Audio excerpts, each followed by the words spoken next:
Hello and welcome to the channel. So how do you succeed as a Chief Marketing Officer of a technology company? What capabilities do you need to have? That's what we're going to be covering off in this episode. Hello, I'm Michael Williamson, founder of TechGrowth Insights, where we believe penetrating insights drive growth for technology companies. I've spent over 25 years in senior leadership roles at major tech firms like O2, Vodafone, Staples, Equifax and Symantec, selling over $30 billion in tech products and services globally. Now I share that experience to help companies discover the customer market insights that enable strategic decisions and accelerate their growth. Join me as we explore the latest frameworks and stories about insights tech leaders can leverage to drive growth, build a winning brand and achieve long-term success in today's competitive landscape. So welcome back, and this video is all about you, but if you're interested in knowing more about TechGrowth Insights and a range of customer and market insight services, just check out the primary video tagged on the main page. But this video is about you, and then how really can you succeed to firstly get to and then succeed as a Chief Marketing Officer of a technology company. And I want to share some of my experiences with you across the years in different technology companies. And I think I would say there's 9 key principles. And I think the first principle is around fit. Having a strong fit with the company and the culture of the company is crucial. You've seen these technology companies where you've got a CEO in there and they've got a particular culture, and then that CEO leaves and then a new CEO comes in, and then you find that lots of people leave because they just don't fit around the culture. They get found out, they just can't adapt. So it's crucial that you read those signs. A good example would be Microsoft. So Microsoft under Steve Ballmer, very much focused on, quite ruthless I guess, stack and rank performance systems to drive competition among the organisation. But then Satya Nadella came in, completely different philosophy, which was around customer centricity and collaboration. It was a different culture, and then as that company moved through that culture, the people needed to move on as well, and a lot of people left. And that tends to happen when there's a new CEO. But when there's a new CEO, there's a new strategy. You need to be really good at reading that strategy and then picking off the North Star of that strategy. What is the true North Star of that strategy that CEO has got? And aligning yourself with that. So if you were under Satya Nadella's reign as CEO, you'd want to be focused around customer centricity, collaboration. That's a North Star that you need to hold on to and really adopt and over-index on. It was a similar thing when I was at O2, and the company was previously BT Cellnet, and BT Cellnet was always about the technological superiority, the innovation, but the company didn't perform very well by operating through that model. So it needed to change. It was fourth in the marketplace. So a new CEO came in, and their focus was on customer experience. That was their mechanism for delivering shareholder value. And you can quickly see it. It's on all of the announcements, it's in the town halls, it's the thing that CEO talks about most. You want to latch onto that, and you want to kind of focus on that over-index. And when I was at O2, I made, together with the team, a conscious decision to say, actually, there's too much for us to do in this organisation to drive change. We can't have all the internal meetings and do the regulatory stuff. We're going to have to take some risks here. What we're going to do as a team, we're going to over-index on being customer first, customer focused, customer obsessed. And that's a North Star, and that will hold you in good stead because you'll be centrally aligned with the CEO strategy. whenever the CEO is looking across the company, they'll see you and your team, and they'll see that you're aligned with those corporate goals. And that's really crucial for you to do that and to get known for that.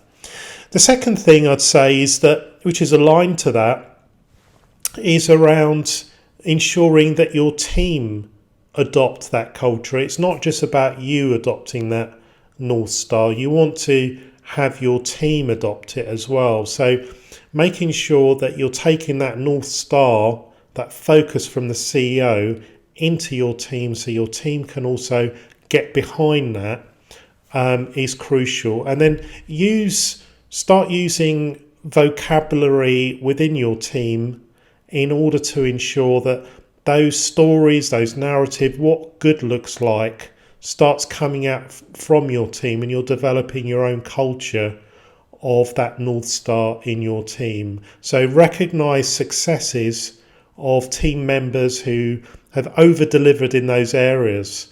If it's around customer centricity, make sure that the people who are held up as role models in your team are those that have delivered against customer centricity. If it's about innovation, then focus on that. If it's about something else, focus on that. And then the team will quickly see that this is the way we behave around this. And this will build you up as a capable leader. You'll be immediately seen, not just from your team, but from other teams, that you're leading genuine alignment and culture within your team. And all that really means is that when you're not around, this is the way the team will think in order to solve problems. And that's a shorthand mechanism of how they'll behave. And you and your team will get a reputation within the organisation. The other one, the third one, would be around what I would call shadow of the leader. And shadow of the leader is that as a leader, you cast a shadow over your team. Your team watch what you do more than you would ever possibly think. They watch what you do. They watch how you speak. They watch how you act. They'll watch you as you go to the loo. The toilet. They'll watch you in constantly, and they'll be feeding off from that. They'll see what time you get in, what time you leave, your practices around video conferences, how you greet and how you term other members in other departments. And that casts a massive shadow across your team. So you want to get your shadow of the leader just right. You want to ensure that how you convey yourself, your team can clearly see the behaviour that's expected, and they will follow you. They will naturally follow you in terms of that behaviour. So core thing here is obviously about the team, having a great team. If you do have a great team which is linked to that North Star, you can just perform a lot better. You can get a lot better leverage from your team. Everybody across the company wants to work for you because they know how aligned you are and you've built this team spirit. So those are three key things I would say. And then the next would come to when you do get to executive leadership from a marketing point of view, or really any function, the more you climb up an organisation, the less the technical aspects matter and the more the relationship aspects matter. So when if you think back in your career when you were junior and you were just studying marketing, what was the most important things? Well, it was around the technical aspects of marketing and really understanding those foundational elements in a precise amount of detail, and to be able to really to hold on to those data points, the technical aspects of your trade. As you're elevating and ascending through your career, unfortunately, those things become less relevant. And it becomes more relevant that you have good people in your team that can do those things. What becomes most important is your ability to build relationships in your team and across the company, and to be seen as a leader, that you're basically reaching out, you're creating interdepartmental ways of working, you're building bridges, you're creating value streams across the organization. So that takes a different way of thinking. And it took me a while just to think about that and work out, well, I'm no longer, doing the doing. I have to be focused on the resource management. I have to be focused on leveraging relationships across the company to make and set my team up for success. So think about that in terms of your style. If you're still developing that, everybody goes through it as you ascend through your marketing career. But it's very important that as you go through, that you focus principally on relationships, your stories, the stories that you tell, and how those stories make impact on people throughout the organization, to become war cries, to become rallying calls for people to follow you. Your communication becomes your value, how well you're able to communicate, less about your technical aspects. And that takes some people a while to kind of figure out and break through, but it's important that you do that. And in short, it's okay. It's okay to let go of those things and then to build up others within your team. Another thing is about getting things done within the company, and that comes from those relationship styles, that you're going to have to build bridges across the company. When you're running a function in marketing, you have to work closely with your counterpart in sales, your counterpart in product, in technology, in customer services, customer success. It's a given, and not all departments are aligned. Sometimes there's a lot of friction between departments. I'm sure you can relate to this, if not now, but previously in your career. And you need to break through in that the best chief marketing officers are exceptionally good at interworking with other departments. And I would say there's 4 key principles of negotiating with other department heads to win resources, ensure that your team have got the right air cover, they've got the right resources from those other teams to be set up for success, and how they're clearly being communicated about in terms of how they're being positioned in the organisation, what they're doing, and when they can achieve the certain tasks you're being asked to do. So firstly would be bargaining. And you can bargain with your counterparts. And that's very much a case of, if you give me this, I'll give you that. So you might say to a sales colleague, if you give me these resources for marketing, you give me some time for your people to do these webinars, then basically what I'm going to commit to is to making sure that we're going to shoot 4 webinars a quarter, and then we're going to deliver X amount of qualified leads, marketing qualified leads through them, or whatever that is. So that would be around bargaining, and bargaining is probably the most crucial tool. And don't be afraid to bargain. If you're not getting something, you need to actively bargain. Don't be, put on the back foot where you're kind of begging for resources and you're not being firm in terms of what you want and also what you're willing to give. And make it clear that unless you get those resources, then that other person won't get that thing that they want. So that will be the first thing. The second way to negotiate would be to build visions. So building a vision would be, if you and I work together, this is what we can create together. And build those visions, those shared visions, and make sure that it's what your counterpart wants.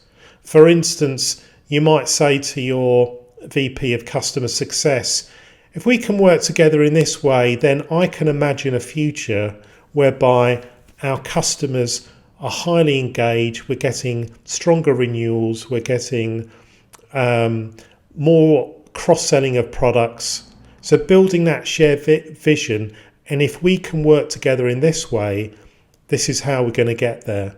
So another one would be building shared visions together. The third way would be bridging. And bridging is really about you and I working together. So you've got this set of resources, I've got that set of resources. Imagine what we can do if we can combine them. And then that's what we're focusing on. You've got all this stuff, I've got all this stuff. Imagine if we work together even more closely, what we could do. And that can be immensely powerful just to trigger in the minds of your counterparts across the organisation why they should work with you, spend time with you, spend time maybe coming to your team meetings, explaining things to your team, doing better interworking, and so on and so forth.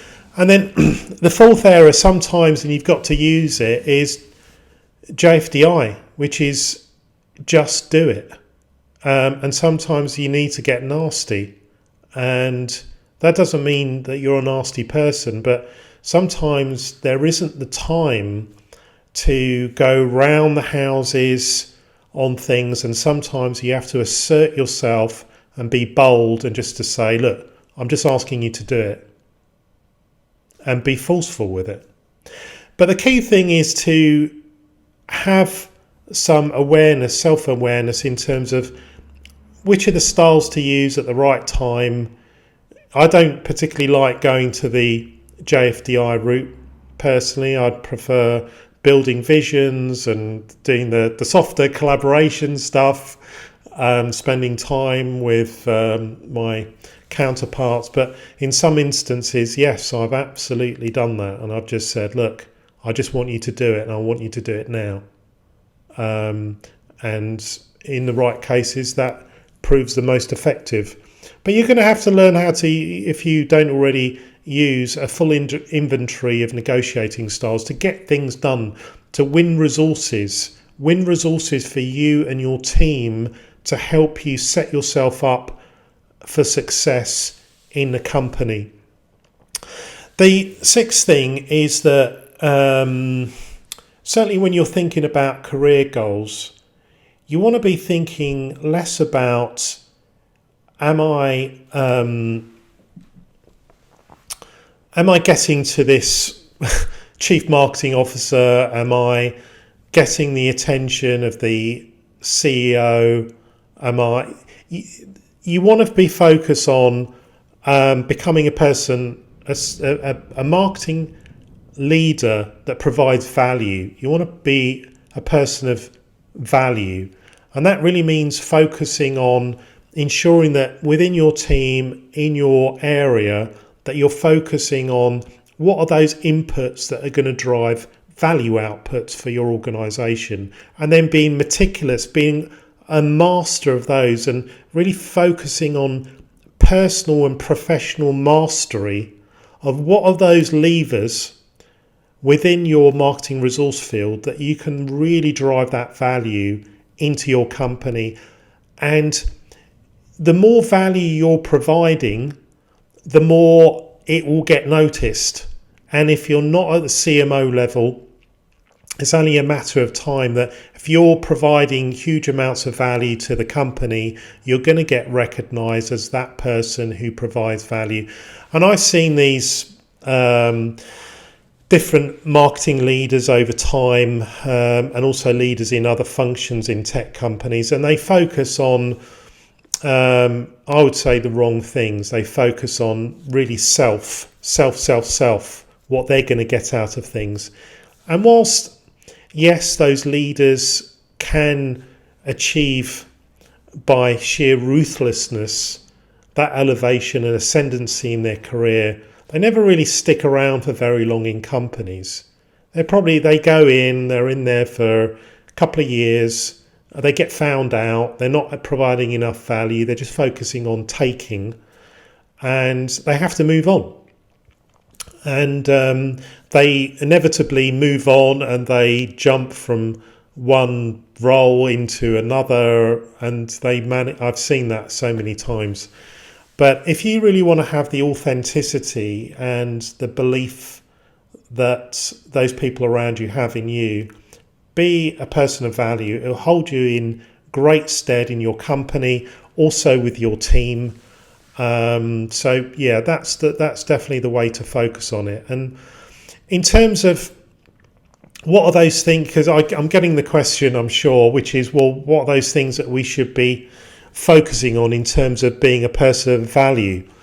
And that would lead me on to the seventh area, which is you want to look to what your executive committee and your non-executive directors, i.e. your board, view as key value.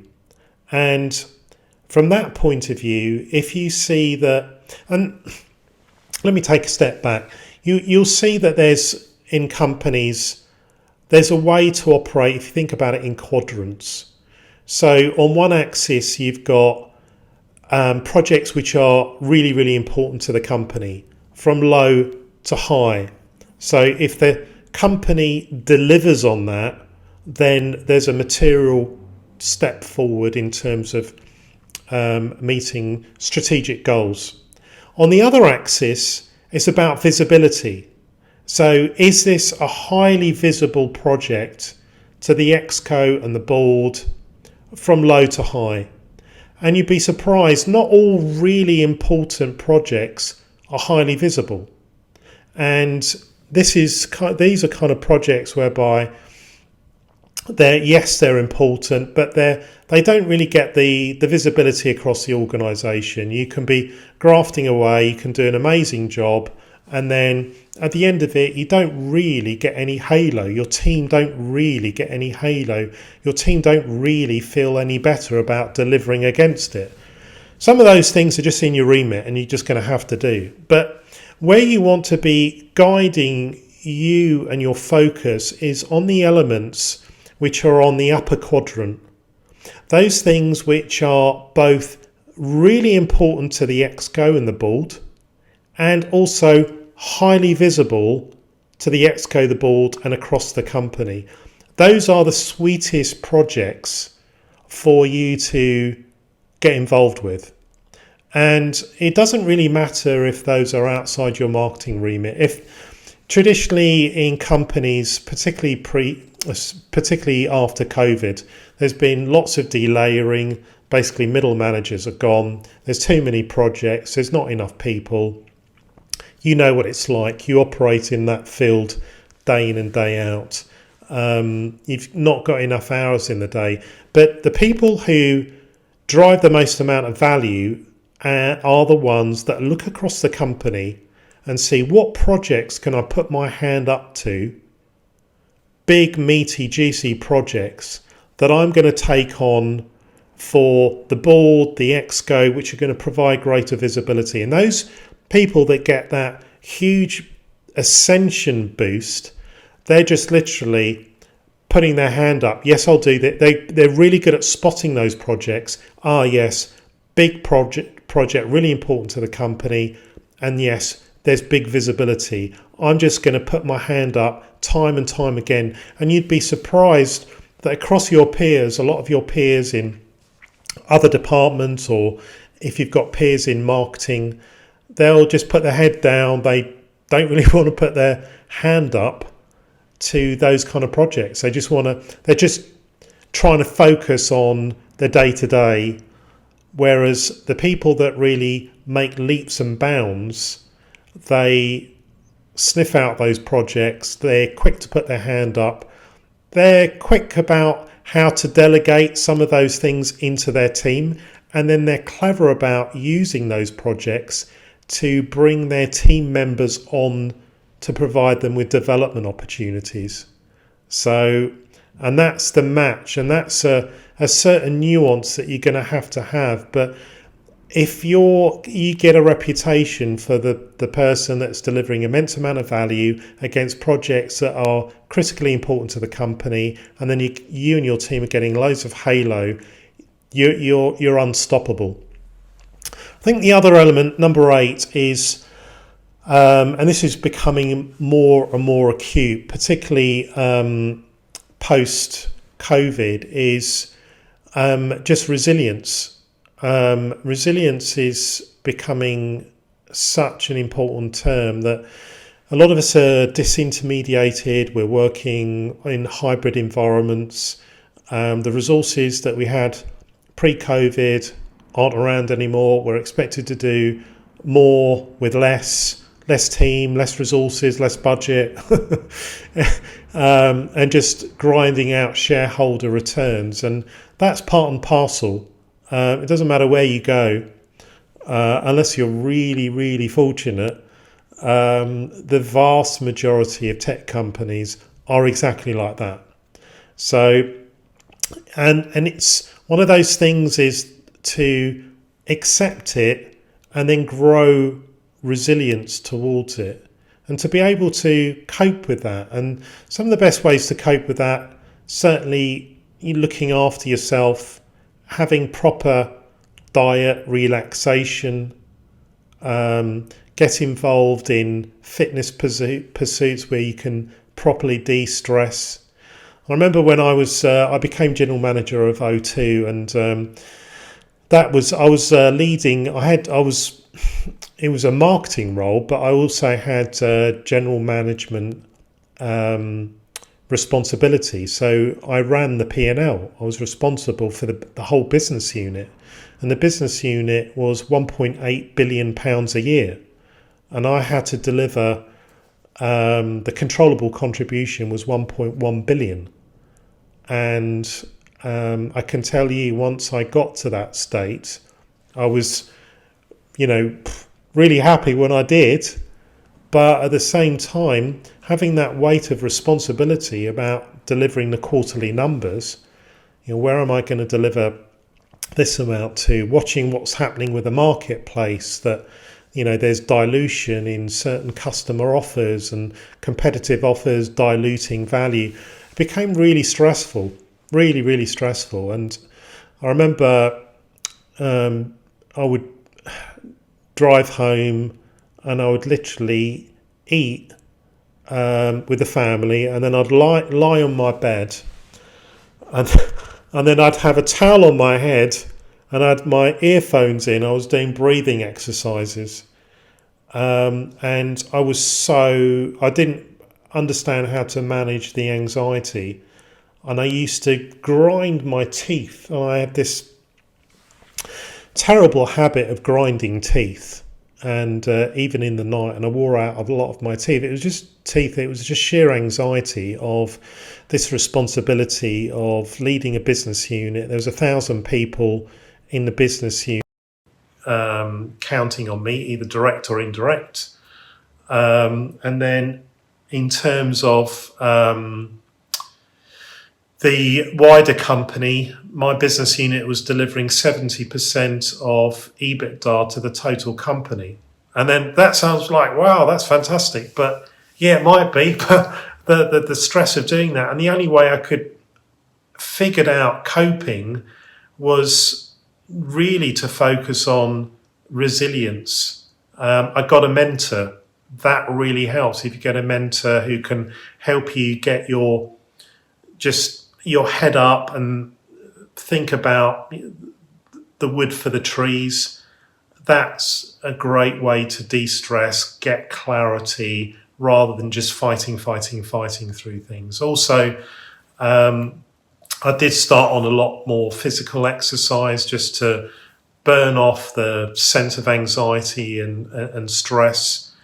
And then the other thing that will help you is things go wrong. There are issues. I mean, you know what it's like. You're in the trenches day in, day out. The key thing is for you to build resilience is also to always, when there's a problem, think what, not who. It's very easy to get trapped because everyone's got these pressures around you and nobody's got enough resources, and then you feel that, so-and-so in another department, the head of sales or the head of customer success or even the CEO is being unfair. And it's very easy to get your thoughts into the who. And that's a dangerous place for your own stress levels, your own resilience. And the easiest way to do that is become detached from the who, think about the what. Think about what is the situation here rather than who is contributing to that situation. And that will help you. And then the last thing, number 9, is sometimes you just need to know when to move on. It's as simple as that. It might be a new CEO comes in and you're not sure of the culture that they're going to bring in with them.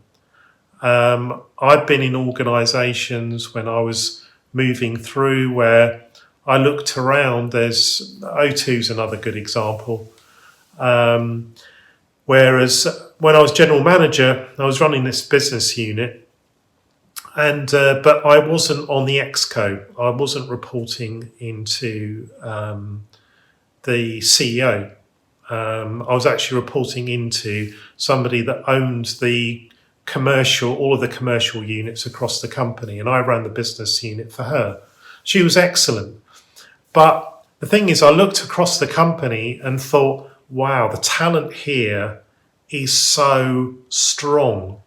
I'm not sure that I can actually, in this particular company, because the quality of the talent, the quality of my peers, the quality of my leader was so strong that I thought, actually, I could be hanging around here for the next 10 years and I'm not going to make CMO. And sometimes you have to think, well, I need to take some risks in my career to become the CMO, to lead a function like that. And it was a wrench to leave O2. I loved the company, I loved the culture, I loved the team, very high quality people, but it was right for me to move on. And I remember that they were very good to me. They basically, O2, if you don't know O2, it's part of Telefonica, multiple different entities in different countries. And they offered me the role as Chief Marketing Officer for O2 Czech Republic, which is still quite a big position. And it was running their consumer, their SME, their enterprise marketing, and also owning the business unit, the P&L. And I was really excited. I thought, great, fantastic, yeah, let's move to Czech Republic, great. And I told my wife at the time, and she said, "You must be joking. We're about to have a baby. There's no way you're moving to Czech Republic. I don't see why you should have to move country in order to get a promotion." So that put pay to that. So that went out of the window, and I thought about, well, okay, all right, there's 2 of us in here. It's not just me. I'll have to make amends. And I took a second look at things and decided it doesn't matter if I'm here for 1, 2, 3, 4, 5 years, what I do, I'm just not going to be the number one here. It's time to move on. And I did move on, and it was the right choice for me to do that. So knowing when to do that, when to not. Some of you will be lifers. You love your company. You want to work out how to make it work there. And in that instance, taking a sideways move might be the best opportunity for you to go into another division, go into another country if it's in a multinational country. And then after a while, you can build up the resource knowledge, domain knowledge, and then you can, when the time's right, come back in. But knowing when to exit is a skill that you're going to have to master. I wish I could give you a playbook, a rule book for that. There isn't one, but it is an important quality to have in your climb to becoming a chief marketing officer of a technology company. So these would be my 9 principles for success. I hope you've enjoyed this video. If you have, just give the video a like, follow the channel if you don't already, and subscribe for further notifications. And if you're interested in tech growth insights and finding leadership in customer and market insights, you can check out my main video, which is pegged to the primary page. So with that, thanks ever so much for joining, and I wish you a good rest of the day. All the best. Bye.